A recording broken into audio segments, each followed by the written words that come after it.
going to be some restructurings that need to take place. They had questions about not only the cap space but this roster in general. It's an older roster with Alvin Kamara, Cam Jordan, and Demario Davis kind of leading the charge. They re-signed Honey Badger as well, but he's also getting up there in age.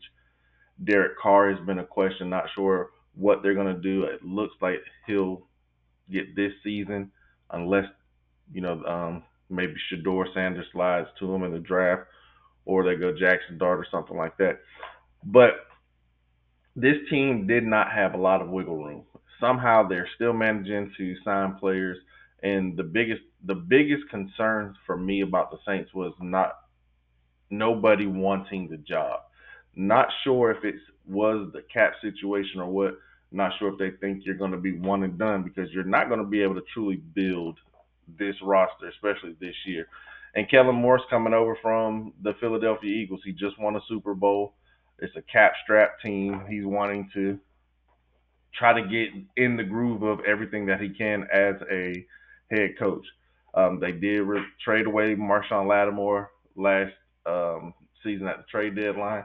Paulson Adebo they lost in free agency, so they're going to need bodies in the secondary. Chris Olave has dealt with some injuries, especially concussions. How is that going to go? You say they need some wide receivers, and that's also true as well.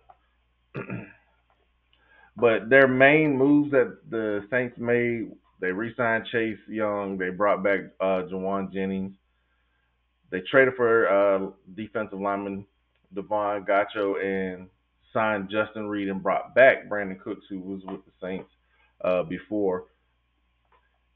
I'm not sure how these guys keep being able to sign people, but I did give them a C. Um, Chase and Jawan both got 3-year deals. They're still young enough players. You'll see where that goes. Chase knowing the culture and everything, well, both knowing the culture and everything, you still kind of lock up Chase on the opposite of Cam Jordan, so you're not going in needing too many holes or having too many holes on your roster. Even though this team has holes on its roster, I give the Saints a C. Not having that much money, being able to get some decent players. Brandon Cook should be able to come in and give you a speedster. He's still able to be that. He's had 1,000 yards everywhere he's gone except Dallas. Justin Reed is a good pickup. He solidified the Texans secondary and the Chiefs secondary, so you want to believe that he can do the same thing with the New Orleans Saints. And he's from Louisiana. He played at Stanford, but his brothers played at LSU. So his kid's kind of going back home. He's won his Super Bowls, and now it's time to get his money.